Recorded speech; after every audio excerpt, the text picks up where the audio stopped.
Hello and welcome to Better English in Tacoma. My name is Karen, and today I'm going to be reading to you from The Story of God's Love for You by Sally Lloyd-Jones. We're going to be looking at chapter 37 entitled The Servant King. It's the story of the Last Supper as told in Mark chapter 14 and John 13 through 14. It was Passover, the time when God's people remembered how God had rescued them from being slaves in Egypt. Every year, they killed a lamb and ate it. The lamb died instead of us, they would say. But this Passover, God was getting ready for an even greater rescue. Jesus and his friends were having the Passover meal together in an upstairs room. But Jesus' friends were arguing. What about? They were arguing about Stinky Feet. Stinky Feet? Yes, that's right, Stinky Feet. Now, the thing about feet back then was that people didn't wear shoes. They only wore sandals, which might not sound unusual, except that the streets in those days were dirty. And I don't just mean dusty dirty. I mean really stinky dirty. With all those cows and horses everywhere, you can imagine the stuff on the street that ended up on their feet. So anyway, someone had to wash away the dirt, but it was a dreadful job. Who on earth would ever dream of volunteering to do it? Only the lowliest servant. "I'm not the servant," Peter said. "Nor am I," said Matthew. Quietly, Jesus got up from the table, took off his robe, picked up a basin of water, knelt down, and started to wash his friend's feet. "You can't," Peter said. He didn't understand about Jesus being the servant king. "If you don't let me wash away the dirt, Peter," Jesus said, "you can't be close to me."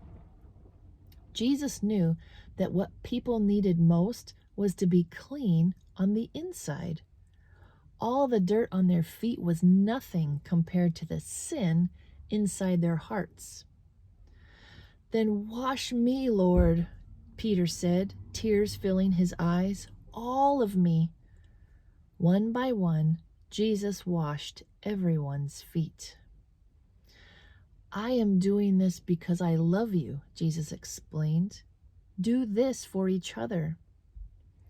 Now, one of Jesus' friends had made a bad plan.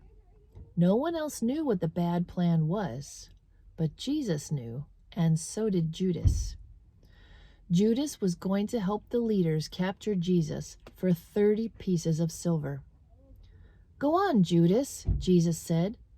And Judas got up from the meal, left the room, and walked out into the night. Then Jesus picked up some bread and broke it. He gave it to his friends. He picked up a cup of wine and thanked God for it. He poured it out and shared it. "My body is like this bread. It will break," Jesus told them. "This cup of wine is like my blood. It will pour out. But this is how God will rescue the whole world. My life will break, and God's broken world will mend. My heart will tear apart, and your hearts will heal. Just as the Passover lamb died, so now I will die instead of you. My blood will wash away all of your sins, and you'll be clean on the inside, in your hearts. So whenever you eat and drink, remember," Jesus said, "I've rescued you." Jesus knew it was nearly time for him to leave the world and go back to God. "I won't be with you long," he said. "You are going to be very sad, but God's helper will come, and then you'll be filled up with a forever happiness that won't ever leave. So don't be afraid. You are my friends, and I love you." Then they sang their favorite song and walked up to their favorite place, an olive garden. Thanks for joining us on Better English in Tacoma. We look forward to seeing you next time. Until then, Take care.